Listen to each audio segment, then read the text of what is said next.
All right, let's get right into it. We're going to talk about a huge, often invisible problem that drains so many businesses: the compounding cost of putting off systems. We're going to really break down why that little phrase, "I'll fix it later," might actually be the most expensive decision a founder can make. I'll fix it later. It sounds so simple, right? So harmless. It's just a little promise we make to ourselves when we're in the weeds, chasing a sale, or when a tiny inefficiency just doesn't feel like a priority. We've all been there. I mean, come on, does that sound familiar? I'm willing to bet it does. If you're building a business, that phrase is practically in your DNA. But here's the thing. What if it's not just a minor habit? What if it's a warning sign of a much, much bigger issue? So let's start by looking at this the right way. That phrase isn't just you putting something off. It's a strategic choice, and it has some serious downstream effects. And the very first step is just learning to spot the symptoms in your own business. So how do you know if this is you? Well, does it feel like you're in a time loop, just fixing the exact same problems over and over again? Or maybe as you grow, things feel like they're getting harder, not easier? You know things are messy, but you feel so slammed you can't even imagine taking the time to clean it up? If you're sitting there nodding, then yeah, this is for you. Now here's where it gets dangerous. Those little problems, they don't just stay little. They have this really nasty habit of growing and compounding.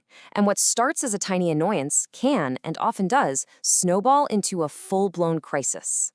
This idea has a name, and it's perfect: business bleed. Because that's exactly what's happening. It's not some sudden, dramatic event. It's this slow, quiet leak. Think about it. Every manual task, every repeated mistake, every minute your team spends looking for a file, it's like a tiny cut. By itself, no big deal.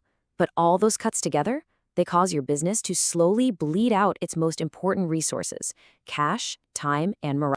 And the crazy thing is, this path to crisis is super predictable. It always starts the same way.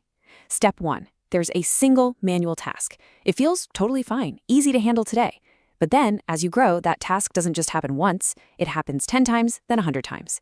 Now it's a massive time sink. Step 3, manual work always, and I mean always, leads to human error, which costs you real money.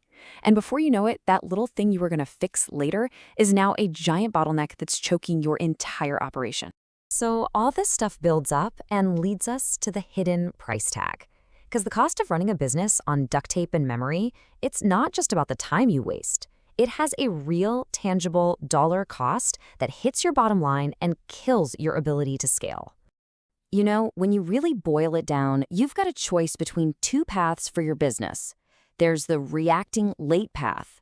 That's where every problem is way more expensive to fix, your stress is through the roof, and growth just feels painful.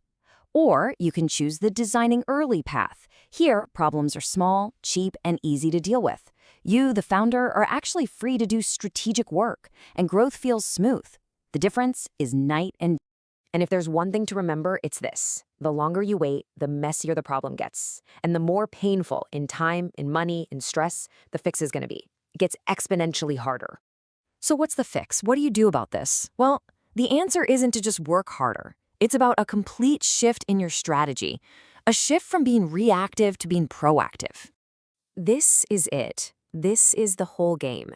The most successful founders, they don't see building systems as some boring chore they'll get to someday.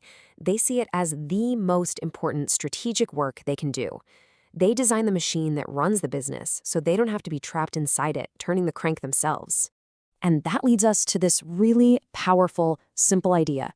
It's the complete opposite of that compounding problem we started with. The earlier you put a system in place, any system, the cheaper her growth will be, period. So, I'll leave you with this question. Don't think about redesigning your whole company tomorrow. That's way too overwhelming. Just think about this.